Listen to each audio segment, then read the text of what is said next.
말씀 마태복음 24장 29절부터 31절입니다. 제가 가진 성경은 신약성경 42페이지가 되겠습니다. 마태복음 24장 29절부터 31절입니다. 한 절씩 교독하겠습니다. 제가 먼저 29절을 읽겠습니다. 그날 환란 후에 즉시 해가 어두워지며 달이 빛을 내지 아니하며 별들이 하늘에서 떨어지며 하늘의 권능들이 흔들리리라. 그때 인자의 진노가 하늘에서 보이겠고 그때 땅의 모든 소수들이 공격하며 그들이 인자가 불을 타고 육명과 수명강으로 온 것을 보리라. 같이 읽겠습니다. 그가 큰 나팔 소리와 함께 천사들을 보내리니 그들이 그의 택하신 자들을 하늘 이 끝에서 저 끝까지 사방에서 모으리라. 아멘. 시간 말씀을 듣기 전에 잠시 묵상으로 기도하겠습니다. 하나님 감사합니다.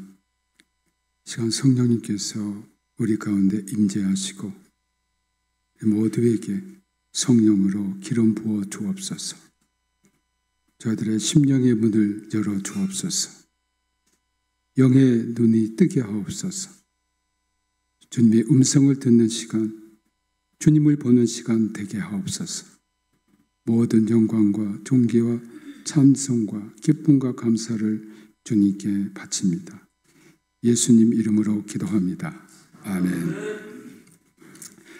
비록 내일 세상의 종말이 와도 나는 오늘 한 그루의 사과나무를 심겠다라는 말을 많은 사람이 네덜란드 출신 철학자 스피노자가 하는 걸로 알고 있는데, 이 말은 사실 스피노자보다 130년 전에 태어난 종교개혁자 마틴 루터가 한 말입니다.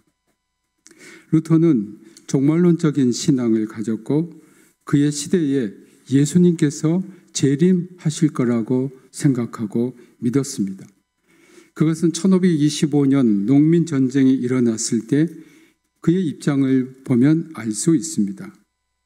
그는 지금 세상의 종말을 앞두고 복음이 힘차고 활발하게 전개됐는데 사탄이 마귀를 사주에서 봉기하는 것으로 생각했습니다. 오늘 교회록으로 보면 마지막 주일입니다. 이 주일을 루터교에서는 죽은 자들을 기리는 주일로 지키다가 1555년부터 영원 주일 또는 최후 심판의 주일로 지키고 있습니다. 그러므로 교회력의 마지막 주일인 오늘은 우리에게 종말론적 신앙을 생각하게 하고 우리의 삶이 이 땅에만 그치는 것이 아니고 영원한 삶과 연결되어 있음을 주지시키는 것입니다.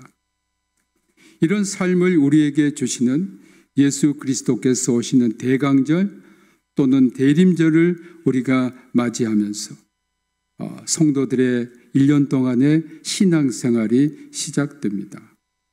우리 교회에서는 오늘이 2024년도 회계년도 마지막 주일이기도 하는데 우리에게 1년간의 각자의 신앙과 우리 교회가 어떻게 주님 앞에 살았는지 결산하고 점검하면서 2025년도를 맞이하며 새롭게 다짐하는 주일이기도 합니다. 마태복음 24장은 특별히 예수님께서 직접 하신 종말론입니다. 종말론 연구의 이 장이 특별히 중요한 것은 예수님께서 직접 세상의 종말에 관해서 말씀하셨기 때문입니다. 그 중에서도 오늘 본문에는 예수 그리스도의 재림에 관한 내용입니다. 구약 성경의 예언 중심이 그리스도 수육 탄생이라면 신약 성경의 중심은 그리스도의 재림이라 할 수 있습니다. 예수님의 재림은 두 가지로 나타납니다. 데살로니가전서 4장 16절 17절에 주께서 호령과 천사장의 소리와 하나님의 나팔 소리로 친히 하늘로부터 강림하시리니 그리스도 안에서 죽은 자들이 먼저 일어나고 그 위에 우리 살아남은 자들도 그들과 함께 구름 속으로 끌어올려 공중에서 주를 영접하게 하시리니 그리하여 우리가 항상 주와 함께 있으리라는 공중 재림이 있습니다. 또 하나는 사도행전 1장 11절에 갈릴리 사람들아 어찌하여 서서 하늘을 쳐다보느냐 너희 가운데서 하늘로 올리신 이 예수는 하늘로 가심을 본 그대로 오시리라 하였느니라. 이 말씀은 바로 지상 재림입니다. 요한계시록은 재림을 전적으로 계시한 성경으로 마지막에 내가 속히 오리라 한 말씀을 3번이나 거듭 기록되어 있습니다. 또 재림은 우리 신앙생활에 참 중요한 요소이고 소망이요 경성이 됩니다. 우리가 신앙생활 하면서 꼭 알아야 할 3가지가 있습니다. 하나는 영들을 분별할 줄 알아야 합니다. 그 영이 하나님에게서 온 건지 마귀에게서 온 건지 분별해야 합니다. 고린도후서 11장 4절에 이것은 이상한 일이 아니니 사탄도 자기를 광명한 천사처럼 가장하나니라고 합니다. 사탄이 우리에게 천사로 가장하여 접근합니다. 진리를 주장하고 정의를 말하는데 사실은 사탄의 위장술입니다. 우리가 영을 분별할 줄 알아야 이단과 사입이 적 그리스도에게 넘어가지 않습니다. 둘째는 진리를 분별해야 합니다. 기독교의 탈을 쓴 수많은 가짜가 우리를 속이고 있습니다. 겉으로는 기독교 진리라고 하는데 사실은 인간의 생각과 사상이 그 안에 숨겨져 있습니다. 셋째는 때요 시간입니다. 기독교는 시간의 종교입니다. 여러분 성경에 맨 처음 등장하는 말씀이 태초라는 시간입니다. 그래서 아우구스티누스는 그의 고백록에서 하나님이 천지 창조를 하시기 전에 시간이라는 것을 먼저 창조하시고 그 시간 안에 그 제한된 그 시간 안에 모든 것을 만드셨다라고 하셨습니다. 또 계시록 1장 8절에서는 주님은 나는 알파와 오메가라고 처음과 끝이라고 하셨습니다. 재림은 시간과 때에 관한 것이고 시간은 우리의 삶과 밀접한 관계가 있습니다.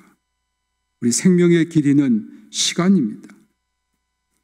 주님이 승천하실 때 이를 본 사람들을 향해서 사도행전 1장 11절에서 하늘로 올려지신 이 예수는 하늘로 가심을 본 그대로 오시리라 하셨습니다.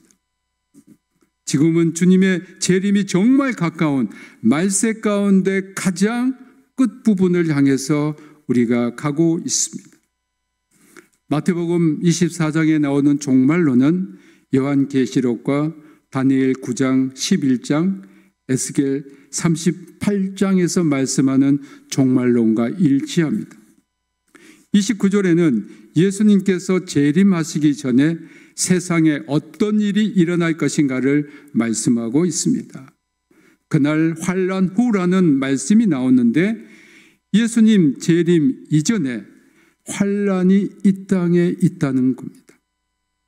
주님의 재림은 그 이전에 분명 징조가 있으며 이런 징조를 주심은 우리 믿는 사람들에게 깨어 있어 기도하게 하며 자신을 지켜 새 속에 물들지 않도록 깨우쳐 주는 겁니다. 그 징조들이 어떤 것들이 있는지 우리가 말씀을 통해서 살펴보도록 하겠습니다. 먼저 일반적인 징조들이 있습니다. 첫째는 교통과 지식이 발달한다고 있습니다. 다니엘서 12장 4절에 사람이 빨리 왕래하며 지식이 더하리라고 했습니다. 사람이 빨리 왕래한다는 것은 교통과 통신수단이 발달한다는 겁니다. 1829년에 영국인 조지 스티븐슨에 의해서 전기기관차가 발명되기 전까지 말은 가장 빠른 운송수단이었습니다. 이에 비해 오늘날 초고속 비행기의 속도는 말의 속도와 비교할 때 어마어마한 차이가 있습니다. 1844년 사무엘 모르스가 전보를 발명할 때까지 인류가 가진 가장 빠른 통신수단은 봉화였습니다. 이에 비해 오늘날 우리가 평상시 사용하는 광통신, 인터넷, 이 통신은 전 세계 통신을 보냈는데 몇 초 안에 이루어지고 있습니다. 또한 지식이 더한다고 했습니다. 오늘 인터넷을 통해서 수많은 지식이 우리 손가락 끝에서 취해집니다. 이제는 과거 사람들이 생각하지 못했던 지식이 산업이 된 시대가 되었습니다. 둘째는 이기주의가 만연합니다. 사도 바울은 세상 마지막 때의 사회상을 디모데후서 3장 1절 2절에서 다음과 같이 말합니다. 말세에 고통하는 때가 이르리니 사람들은 자기를 사랑하며 돈을 사랑하며 자긍하며 교만하며 회방하며 부모를 거역하며 감사치 아니하며 거룩하지 아니하며. 돈을 사랑하는 것이 극치를 달해서 돈 때문에 부모 형제 간 불화뿐만 아니라 심지어는 살인까지 일어나는 세상이 되었습니다. 자긍한다는 것은 자기 자신을 자랑하며 내세우는 겁니다. 오늘 세상 뉴스에서 나오는 이 모든 것들은 성경에서 말씀하고 있는 이런 인간의 모습이 그대로 나타나고 있습니다. 셋째는 신앙이 식어진다고 했습니다. 주님께서 누가복음 18장 8절에서 그러나 인자가 올 때에 세상에서 믿음을 보겠느냐고 단식하셨습니다. 믿음의 열정이 점점 사라지고 있고 과거에 그렇게 열심히 모였던 우리 교회가 점점 집회가 없어지고 있습니다. 우리 교회는 새벽 기도회를 해서 참 감사합니다만 평택에서도 새벽 기도하지 않는 교회가 점점 늘어나고 있습니다.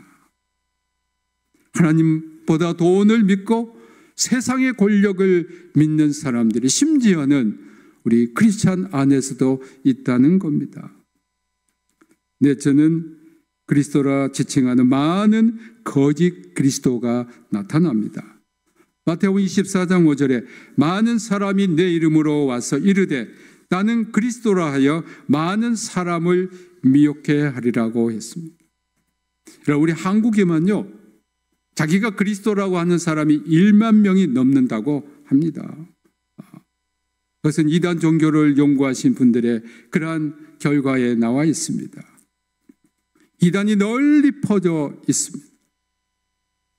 다섯째, 난리와 난리 소문이 있습니다. 마태복음 24장 7절에 민족이 민족을 나라가 나라를 대적하여 일어나겠고 저처에 기근과 지진이 있으리니라는 말씀입니다. 20세기 후반 미국과 소련의 양극 같은 세계는 소련의 붕괴로 사라지고 과거 동유럽과 소련에서 민족주의가 부활했습니다. 2차 대전이 끝난 지 79년이 지난 지금도 전 세계에서 민족 간의 분쟁과 나라 간의 전쟁이 끊이지 않고 있습니다. 지금도 러시아와 우크라이나 사이의 전쟁과 아프리카 대륙의 수단의 내전과 시리아의 분쟁과 콩고의 분쟁과 이스라엘과 하마스의 분쟁도 이루 말할 수 없는 분쟁과 전쟁이 세계 곳곳에서 일어나고 있습니다. 그리고 기근이 온 세계 곳곳에서 일어납니다. 에티오피아에는 6년 연속 계속 기근과 소말리아도 마찬가지고 세계 곳곳에서 대지진이 일어났습니다. 튀르키예에서 시리아에서 그리고 지금 온난화에 따른 대형 재앙이 세계 곳곳에서 일어납니다. 23년도에 인도 북부의 홍수와 캐나다의 산불과 그리고 우리나라에서는 매년 국지성 호우들이 일어나서 많은 이재민들이 나오고 있습니다. 이런 일들은 이전보다 더 많이 발생할 겁니다. 우리나라만 하더라도 후쿠시마 원전의 오염수를 바다로 방류한다고 하니 불안한 국민이 오염되지 않은 소금을 사려고 하니 소금값이 급등하는 겁니다. 이런 것들이 앞으로 지금은 모르지만 저처의 재앙과 많은 사건들을 이뤄낼 겁니다. 여섯째, 복음이 전 세계에 전파됩니다. 예수님께서 감람산 강론 중에 마태복음 24장 14절에 이 천국 복음이 모든 민족에게 증거되기 위하여 온 세상에 전파되리니 그제야 끝이 오리라고 하셨습니다. 지금 전 세계에 복음이 전파되지 않는 것이 없다 할 정도로 복음이 전파되고 있습니다. 이슬람 국가에도 복음이 지금 전파되고 있습니다. 그리고 많은 민족 언어로 성경이 번역되고 있습니다. 이것은 한 사람이라도 구원하시려는 하나님의 은혜와 사랑의 증거입니다. 다음으로 예수님께서 말씀하신 재림과 종말의 징조가 있습니다. 어떤 일이건 갑자기 된 것은 하나도 없습니다. 어떤 사건이 일어나게 되는 그 과정이 있습니다. 이와 마찬가지로 예수님께서 다시 오시기 전에 분명 이 일을 예고하는 사건들이 세상에 나타납니다. 첫째는 이런 징조가 요한계시록에서 말씀하는 일곱인, 일곱나팔, 일곱대접으로 나타납니다. 일곱인, 일곱나팔, 일곱대접이 나타날 때마다 큰 환란이 임하는데 이것은 같은 것도 있고 겹치는 것도 있고 시간적으로 다른 것도 있습니다. 그것은 너무 내용이 방대하기 때문에 제가 언제 시간을 내서 이 종말론에 대한 강해를 해볼까 합니다. 오늘 본문 29절은 계시록 6장 12절부터 14절, 여섯째인의 재앙, 계시록 8장 10절부터 12절, 셋째와 넷째 나팔의 재앙에 나오는 내용들입니다. 계시록 16장 17장은 일곱 대접이 보여주는 환란이 나오는데 천사는 첫째 대접부터 다섯째 대접을 땅과 바다와 강과 물의 근원과 해와 그리고 짐승 보호자에 쏟았습니다. 이 일로 큰 재앙이 지구상 곳곳에 일어납니다. 둘째, 아마겟돈 전쟁은 여섯째 대접을 보면서 발발하여 주님께서 재림하시면 끝나게 되는 인류의 최후의 전쟁입니다.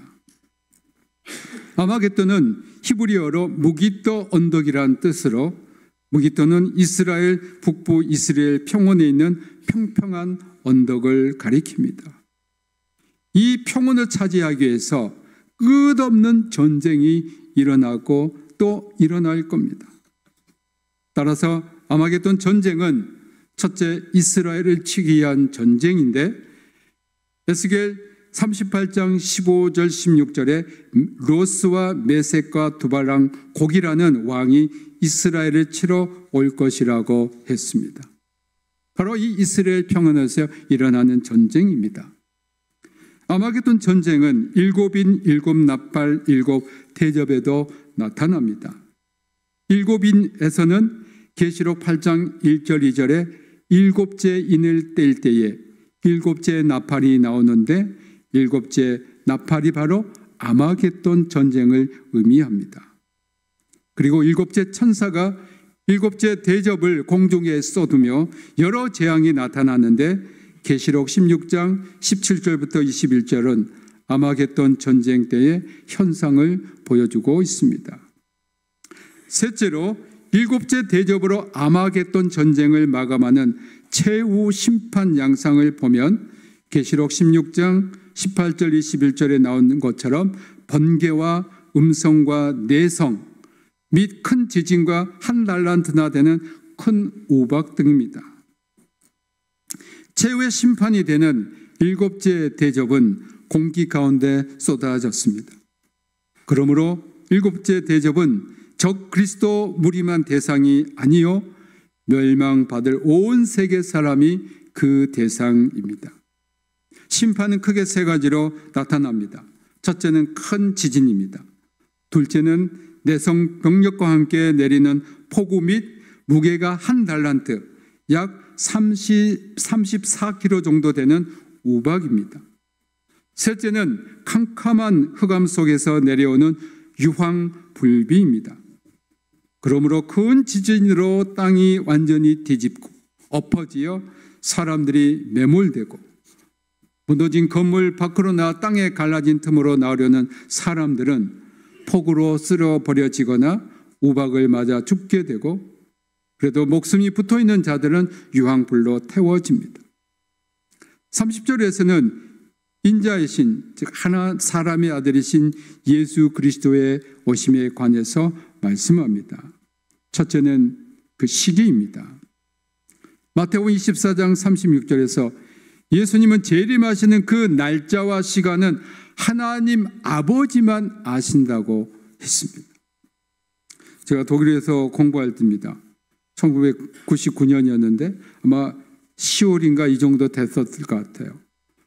메인 그 TV에 뉴스를 보는데 한국 뉴스가 나왔습니다. 아, 한국 뉴스도 나오는구나. 근데 그날이 바로 예수님 재림하는 날이라고 담이 선교에서 했는데 예수님 재림이 되지 않았다는 뉴스였습니다. 학교에 갔더니 친구들이 물어봐요. 한국은 그런 나라냐? 좀 창피했습니다. 그래서 일부분 그런 사람들이 있는데 그렇지 않다. 많은 사람들이 예수님이 언제 온다고 시간을 이야기했습니다. 그것은 거짓입니다. 왜냐하면 예수님도 그 날과 그 시는 모르고 하나님 아버지만 아신다고 했기 때문입니다. 그러나 재림의 시기가 언제쯤 될 것인가 성경은 말씀합니다. 그것은 성도들에게 항상 깨어 있어 주님의 재림을 준비하고 있으라는 의미도 됩니다.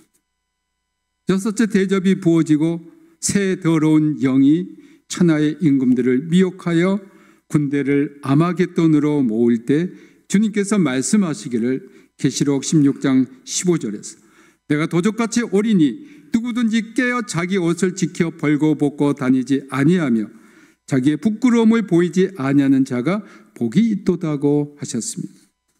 이 말씀을 통해 알 수 있는 것은 예수님이 그 재림이 아마겟돈 전쟁 발발 후에 오시게 되어 있음을 알 수 있는 겁니다. 둘째는 재림의 장소는 공중과 지상에 동시에 이루어집니다. 예수님이 공중에 오시는 목적은 첫째 데살로니가전서 4장 17절에서 공중에서 주를 영접하게 하신다는 말씀처럼 성도들을 공중에서 만나기 위함입니다. 그래서 일부의 성도들은 공중으로 올라가게 돼 있다는 것, 이것을 바로 휴거라고 합니다. 둘째는 마태복음 24장 30절에 그때 인자의 징조가 하늘에서 보이겠고 그때 땅의 모든 족속들이 통곡하며 그들이 인자가 구름을 타고 능력과 큰 영광으로 오는 것을 보리라고 하신 것 같이 온 세계에 주님의 재림을 알도록 하기 위함입니다. 셋째는 예수님이 그러면 어떻게 오시는가입니다. 첫째, 백마 위에서 구름을 타고 오신다고 계시록 19장 11절부터 16절에서 말씀합니다. 백마를 타시는 것은 승리자로 오시는 주님을 의미하고 구름을 타고 오시는 것은 영광으로 오심을 의미합니다. 주님은 처음 육신을 입고 이 땅에 오셨을 때는 정말 극히 일부의 사람들만 오셨습니다. 그리고 가장 낮은 곳, 인간이 사는 곳이 아닌 말들이, 짐승들이 있는 마구간에서 예수님이 오셨습니다. 그러나 두 번째 오시는 예수님은 영광의 주로 온 세상이 다 볼 수 있는 백마를 타고 구름 가운데 오시는 겁니다. 두 번째는 천군 천사와 성도들을 대동한다고 계시록 19장 4절에서 말씀합니다. 하늘에 있는 군대들이 희고 깨끗한 세마포를 읽고 백마를 타고 그를 따르더라. 마태복음 16장 27절에 인자가 아버지의 영광으로 그 천사들과 함께 오리니. 데살로니가전서 4장 14절 예수 안에서 있는 자들도 하나님이 저와 함께 데리고 오시리라. 여러분, 대통령만 되더라도 어디 뜨게 되면 많은 사람이 따릅니다. 그런데 온 우주의 왕이시여 하나님의 독생 성자인 예수님이 오실 때 얼마나 많은 하늘의 군대들과 천사들을 대동하고 오시겠습니까? 그때를 여러분 생각하시고 그날 우리 주님을 만날 그런 기쁨과 희망을 가지는 우리 성도님들이 되시길 주님의 이름으로 축복합니다. 마지막으로 주님의 재림을 맞이하는 우리가 해야 할 일이 무엇일까요? 무엇보다도 주님의 심판을 피하기 위해 우리가 깨어 있어야 합니다. 믿는 자들에게는 하나님의 심판이 통과하리라고 주님께서 분명히 말씀하셨습니다. 여러분들에게는 하나님의 심판이 없는 줄로 믿습니다. 이렇게 아멘을 안 하세요? 심판 받을 준비를 하십니까? 여러분에게는 하나님의 심판이 없는 줄로 믿습니다. 네, 여러분들은 믿는 자에게는 심판이 없습니다. 그러나 우리가 이 심판을 피하기 위해서 무엇보다도 깨어 있어야 합니다. 계시록 16장 15절에 내가 도적같이 오리니 누구든지 깨어 자기 옷을 지켜 벌거벗고 다니지 아니하며 자기의 부끄러움을 보이지 아니하는 자가 복이 있도다라고 말씀합니다. 깨어 있다는 것은 여러분 기도하는 것, 여러분의 영혼이 살아있는 것. 목사님, 저는 새벽 기도도 못 나오고 기도도 못 하는데 어떻게 할까요? 괜찮아요. 네. 기도하세요. 그 기도는 매일 생각날 때마다 예수님을 부르세요. 예수님, 고마워요. 감사해요. 예수님, 사랑해요. 예수님, 나와 함께 가주세요. 여러분이 모든 그 생활 가운데서 예수님을 부르세요. 그게 바로 여러분의 기도가 될 겁니다. 예수님 부르는데 예수님이 야, 나 바쁘다. 왜 자꾸 부르냐? 절대 안 그랬어요. 예수님은 여러분의 부름을 기다리고 계세요. 부르세요. 예수님. 일어날 때도 여러분 예수님 부르세요. 잠을 자기 전에도 예수님 부르세요. 여러분이 정말 예수님을 부르면 예수님에 대한 사랑을 느끼실 거예요. 예수님, 나와 함께 하시죠. 예수님, 늘 예수님을 부르세요. 그게 바로 기도가 돼요. 너희는 무시로 성령 안에서 기도하라고 그랬어요. 이 무시라는 것은 시간을 정해놓지 않아도 언제나 우리에게 주어진 모든 시간이 여러분 기도할 수 있어요. 운전할 때도 기도하세요. 예수님, 예수님. 저는 운전할 때는 가끔 방언 기도를 합니다. 왜냐하면 다른 사람들이 방해를 받지 않기 때문에.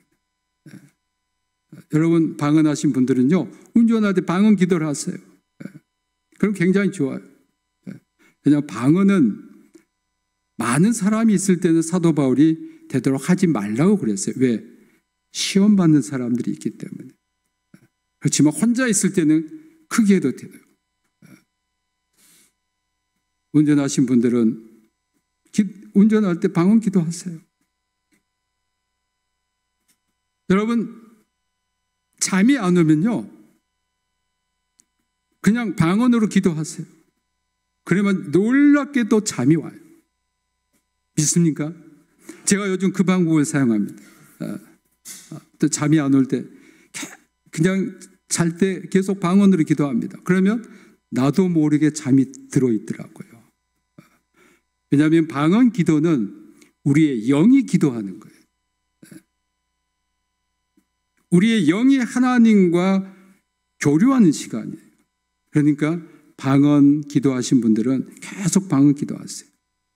방언을 기도하지 안 하다가 방언 받으신 분들이 방언 기도하지 않으면 그 방언을 나중에 잘 못해요.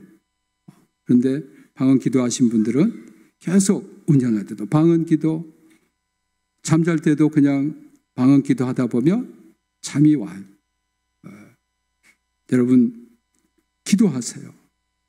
깨어 있어야 돼요. 우리 영이 깨어 있으면 하나님의 음성을 들을 수 있고 하나님과 끊임없는 교류를 할 수가 있어요. 왜냐하면 우리의 생각과 기억과 이것을 기도함으로 하나님의 영이 우리를 지배하기 때문입니다. 또 하나는 신랑이 왔을 때에 5 처녀, 슬기로운 5 처녀가 있죠. 그 슬기로운 5 처녀가 기름을 준비했다는데 그 기름이 바로 기도예요. 깨어 있었다는 거예요. 우리 평택대학교 모든 성도님들은 주님을 맞이하기 위해서 언제나 깨어있는 복된 성도님들이 되길 주님의 이름으로 축복합니다. 자기 옷을 지켜 벌거벗고 다니지 아니한다는 것은 마태복음 22장 11절에 혼인잔치의 예복을 입고 참여하는 것입니다. 이 옷은 갈라디아 3장 27절에 그리스도로 옷 입었느니라. 로마서 13장 14절에 오직 주 예수 그리스도로 옷 입고 해서 말씀하신 것처럼 우리가 옷을 입는 것이 아니고 그리스도께서 여러분에게 옷을 입혀주시는 겁니다. 그래서 종교개혁자 루터는 의의 전가다. 그리스도로 옷 입은 것은 우리가 의롭지 않은데 예수 그리스도의 의의 옷을 우리에게 입혀주신 것이다 라고 했습니다. 그러므로 우리가 그리스도로 옷 입는 것은 뭘까? 우리는 불가능하지만 믿는 자에게는 하나님께서 모두에게 예수 그리스도로 옷 입혀주실 줄로 믿습니다. 세상의 옷이 아닌 세마포 옷, 예수 그리스도의 옷입니다. 이게 바로 자기 옷을 지켜 벌거벗고 다니지 아니하는 사람입니다. 이 사람이 바로 누굽니까? 예수 그리스도에 대한 참 믿음을 가진 사람입니다. 예수님이 보실 때에 알곡과 같은 신자, 성결한 신자, 하나님의 마음에 합당한 그 신자가 바로 자기 옷을 지켜 벌거벗고 다니지 아니한 사람입니다. 사랑하는 성도 여러분, 우리가 예수님을 믿는 궁극적인 목적이 무엇일까요? 내가 좀 더 고상한 삶을 살고 싶다. 내가 교양인으로 살고 싶다. 내가 착한 사람으로 살고 싶다. 다 그런 목적 맞습니다. 그러나 궁극적인 목적은 예수 믿고 천국 가는 겁니다. 죽음의 그 자리에서 육신의 생명은 끝나지만 우리에게 남아있는 그 영혼이 하나님 나라에 들어가는 것이 우리의 궁극적인 목적입니다. 그 결정은 언제 일어납니까? 이 생에서 이루어지는 겁니다. 죽으면 더 이상 할 수가 없습니다. 저는 어제 우리 성도님 가운데, 집사님 가운데 임종을 앞두고 기도를 부탁하는 분 위해서 기도하러 갔습니다. 제가 이제 임종 기도를 이렇게 하면서 늘 느끼는 겁니다. 돌아가신 그 가족들에게는 제가 무슨 말씀을 해야 될지 모르겠어요. 제가 무슨 말을 한다고 그분들에게 어떤 위로가 되겠습니까? 기도하면서 하나님, 이 가정에 이분에게 무슨 말씀을 해야 될까요? 기도하는 가운데 하나님께서 요한복음 14장 1절 2절 말씀을 주셨습니다. 내가 가서 처소를 예비하노니. 주님께서 처소를 예배하러 가신다. 저는 그 집사님, 주님께서 그 말씀을 저에게 주시고 하나님의 나라로 인도해 주신 것을 저는 확신합니다. 그 자녀들이 기도하는데 정말 너무 안타까웠습니다. 하나님께서 이 생명은 끝나도 그 영혼은 하나님의 나라로 인도하시는구나. 그러니까 예수 믿는 궁극적인 목적은 그리스도를 믿고 하나님의 백성으로 하나님의 나라에 영원히 사는 겁니다. 사랑하는 우리 모든 성도 여러분, 우리가 이 땅에 유한의 삶을 살지만 시간을 가지고 잴 수 없는 그 무한의 삶에서, 영원의 삶에서 우리가 천국에서 모두 만나 뵈기를 주님의 이름으로 축복합니다.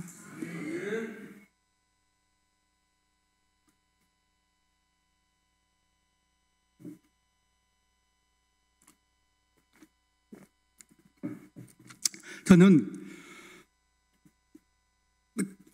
어머니가 제가 신학교 들어가고 돌아가셨습니다. 3월 달에 돌아가셨는데 신학교 공부하면서 엄마를 만나야 되겠다. 하나님이 천국에서 만날 수 있는 기회를 주시겠지. 왜냐하면 신학교 들어갈 때 어머니가 너무 아프셨는데 계속 살이라고 봤는데 신학교 들어간 지 한 달도 못 돼서 어머니가 돌아가시고 임종도 못 보고, 그렇지만 하나의 소망이 있습니다. 내가 죽으면 어머니를 볼 수 있겠다. 우리 성도님들이 부모님이 돌아가셔도 그게 끝이 아니고 하나님 안에서 다시 만날 그날이 있을 줄로 믿습니다. 이 종말의 신앙, 이 종말의 신앙은 부활 신앙입니다. 죽어도 산다는 그 부활의 신앙, 이 신앙으로 승리하시기를 주님의 이름으로 축복합니다. 모든 지각에 대한 하나님의 평강이 그리스도 예수 안에서 너희 마음과 생각을 지키시리라. 아멘. 예수 그리스도의 은혜와 아버지 하나님의 크신 사랑하심과 성령님의 감화 감동하심이 오늘 우리가 종말론적인 신앙을 가지고 늘 깨어 기도하며